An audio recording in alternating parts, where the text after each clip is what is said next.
Okay, this is Jeff Lebby's last opportunity to really show the Oklahoma fans that he is the right man for a job.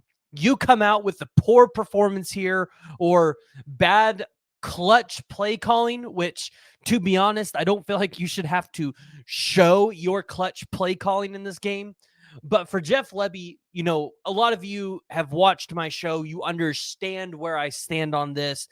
It's the inconsistency and the clutch play calling, right?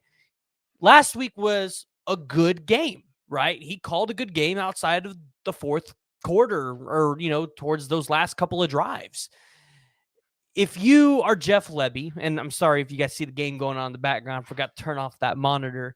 If you're Jeff Lebby, you have to be able to go out here and call a game where your offense goes for 500 yards and you probably win the game by 3 scores. But it's not only winning the game by 3 scores and throwing for 500 yards. You have to go out here and you have to make a statement.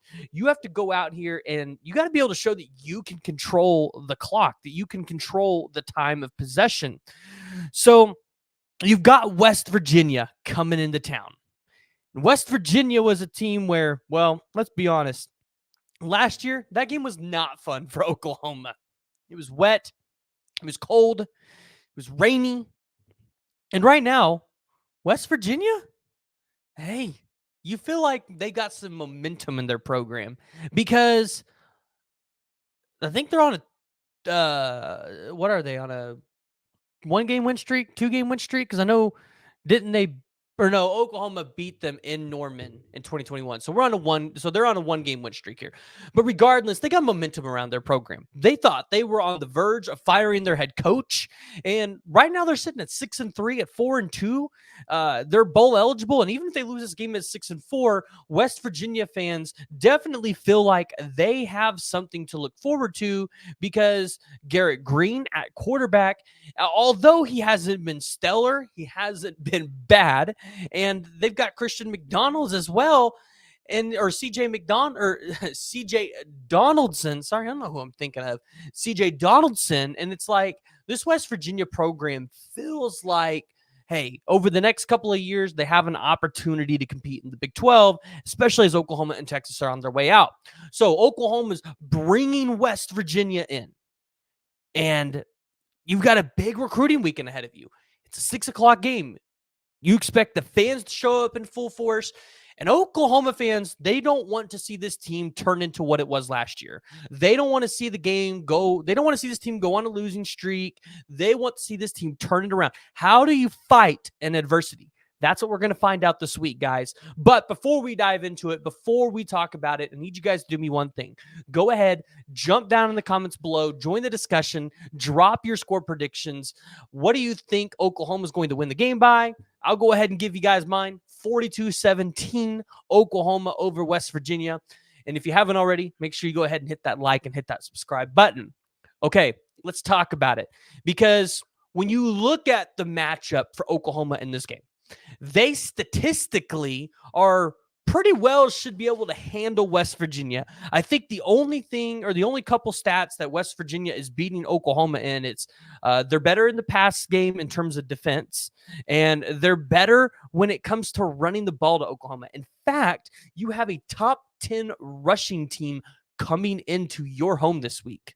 So if you're Oklahoma, you definitely want to make sure your defensive line is healthy. They're ready to go. And it's obviously going to be helpful if Danny Stutzman is able to play, right? I think that's going to be a key and deciding factor.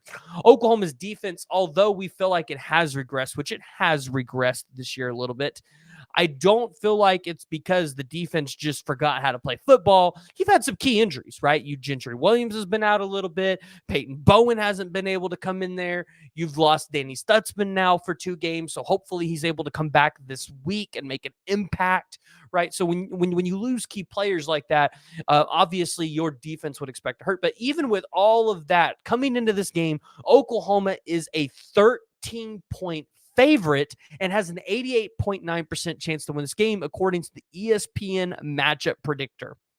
Now, like I said, it's a 6 o'clock game at home. You feel like Oklahoma fans are going to show up in full force. And if Jeff Lebby decides that he wants to call a good offensive game, be able to control the game clock, you're going to potentially see the fan base be in a really good mood the entire game. And coming out of the game, you're probably not going to hear too many people calling for Jeff Lebby's job, which is, I think, what we want to eventually come out after the season with, right? If Jeff Lebby, he goes out here and let's say Oklahoma over the next 3 games, 500 to 550 yards a game, blowing everybody out, and then they go to a bowl game and they do something similar, nobody's talking about firing Lebby, right, at that point, because maybe it seems like Lebby's starting to figure it out with his personnel and his offense. So I look at this game, and I want to start with the defense. Oklahoma is number 77 in total defense, allowing 382 yards per game. West Virginia, a little bit better at 366.8. We're going to talk about where they're better at. But Oklahoma, listen, they have regressed. At one point, they were like in the 40s. Listen, you want to be able to get Danny Stutzman back on the field. I don't expect Gentry Williams to play, right? I don't think this is a game he should have to play in. Let's see a little bit more out of Makari Vickers, who I thought had a great game last week. Makari Vickers, I know we got the defensive pass interference, but honestly, it could have went offensive pass interference, and they probably should have just let that one play out, right?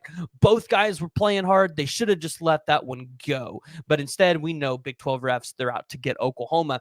And then I want to see a little bit more of Robert Spears-Jennings. We got to see him last week. He had a good game. So maybe we get to see a little bit more of him as well. That would be really good. And then for the linebackers, you want to see more Kip Lewis and Kobe McKenzie.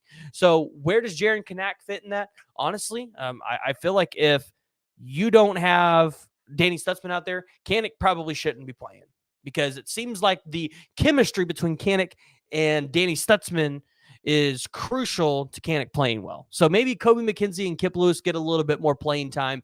But then on the defensive line, you're going to continue to do the same thing you've done all season, because they've done their job. They're the number 48th in rushing. So obviously, where Oklahoma at one point was a top 10 team, you've slipped a little bit, but still number 48's not bad, right? You're only allowing 133 yards per game. West Virginia is at number 56, allowing 139. So they're not too far behind you. But if you're Oklahoma, listen, you should be able to run the ball on West Virginia. So I look at the passing game. This is where West Virginia plays well. Oklahoma is number 104 at 248.3 a game. And one thing that Oklahoma fans are not going to be happy to hear this, but you're only 2 spots above USC. Only 2 spots above USC in the passing game. You might be asking, well, why is the passing game so bad? Well, let me tell you why. When this team decides that they want to play zone, and this team that decides that they want to do that, it's soft. It's soft zone coverage. And I'm sorry, guys, you dogs in the background, they're going absolutely crazy. And that's not going to work, right? This team plays well when they play man. They play a little bit more aggressive, and I feel like that's kind of exactly what they need to do. Sometimes when they're playing zone, they look lost. So, and then it doesn't help for the West Virginia side, right? If you're Dylan Gabriel and you're these receivers, you're going up against some stellar guys like Anthony Wilson, their safety, who has 34 tackles on the season. He has 1 interception, and he has 3 pass breakups. Additionally, you've got Beanie Bishop Jr., who has 17 pass breakups and 4 interceptions. Now, if you're Oklahoma here, what's your key to victory on the receiving game, on the passing game? Well, Beanie Bishop Jr., he's 5'10". And these are going to be some of the tallest receivers that him and Anthony Wilson have gone up against all season. So maybe you need to play a little bit more Jaden Gibson. You need to play a little bit more Nick Anderson, and you need to play your height advantage here, which is something I don't feel like we have seen a whole lot. I felt like we should have did a little bit more in the Oklahoma State game, which I know we saw a lot of Nick Anderson, and it really came down to executing, catching the ball. But when it comes to playing this corner, who is Beanie, and then you have Anthony Wilson, who is the safety, 5'9", 5'10", that's their height. You want to be able to play your height difference. And if you can do that, I don't feel like you're going to have the problems that other teams have had passing the ball on West Virginia. Now, I look at it, Oklahoma is tied for number 5th in turnovers at 19, 15 interceptions, 4 fumbles. They're actually number 2 in interceptions, right behind Liberty, who has 16. And then West Virginia only has 10 turnovers on the season. They're not doing a very good job at getting teams to turn the ball over. Now, on offense, West Virginia, number 43 in total offense at 419. Oklahoma, and this is the crazy thing, right? We have been so upset at Lebby, yet he has the number 7 offense, the number 8th scoring offense, the number 10th passing offense, number 38th rushing offense, which, let's be honest, if Javante Barnes and Gavin Sawchuk were healthier at the beginning of the year, this is probably a top 15 rushing offense. And you're looking at an Oklahoma team that is pretty dominant outside of just, hey, they've had some bad clutch play calls. So if you're Oklahoma, you statistically are having a better chance of beating them on the offensive side of the ball outside of the rushing game. If you're the defense for Oklahoma, you're number 48 in rushing defense. You have a top 10 rushing team coming into your into your stadium on Saturday. Number 7 at 218 yards per game. So I looked at it and I said, what would be a good performance for Oklahoma's defense? Oklahoma's defense would be a good performance of keeping West Virginia to 300 total yards, right? So they're getting in total yards per game, they're getting 419. I want to see you keep them at 300, meaning you probably want to keep them pretty balanced. They don't throw the ball well. I don't want to see them throw the ball well against you. So I want to see you keep them there about 150, which means 150 for the run game. I know it seems like a lot to ask because you're trying to keep this team 119 yards under their average, but I think it's a task that the defense is definitely up to. A success for Oklahoma's offense, 500 yards, 3 scores. You put that up, and I don't feel like fans are calling for Jeff Lebby's head because you have put a show out. Now, if you win this game close, your offense hasn't controlled the game, which is what West Virginia was able to do last year. I go back and I look at just some of the stats from last year. Time of possession, West Virginia won it 33 points or 33 minutes to 27 minutes.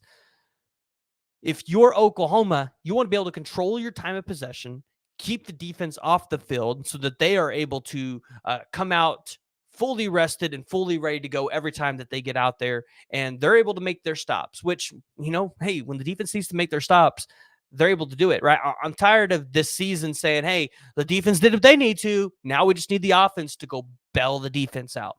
So, guys, I want to hear from you, and I want to hear what y'all's thoughts are. So make sure you're jumping down in the comments below, joining the discussion, joining the discussion, dropping your score predictions. And if you haven't already, make sure you hit that like and hit that subscribe button.